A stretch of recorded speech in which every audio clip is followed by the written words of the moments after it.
எதிர்நீச்சல் சீரியலில் பார்த்தீங்கன்னா குணசேகரன் வழக்கில் இருந்து தப்பிக்க கூடாது, அவர் செய்த தவறுகளுக்கு தண்டனை கிடைத்தே ஆகணும் அப்படின்னு சொல்லி போராடுகிறார் ஜனனி.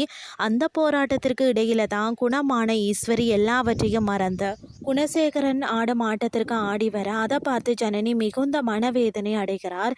குணசேகரனுக்கு தண்டனை கிடைக்க வேண்டுமென்றால் ஈஸ்வரிக்கு எல்லாம் உண்மையும் தெரியணும்னு சொல்லி தான் எல்லாவற்றையும் சொன்னார். ஆனால் ஈஸ்வரி கடைசியில் ஜனனி பொய் சொல்கிறார், நாடகம் போடுகிறார் என அவரை ஒரு தவறானவர் போல சித்தரிக்கிறார்.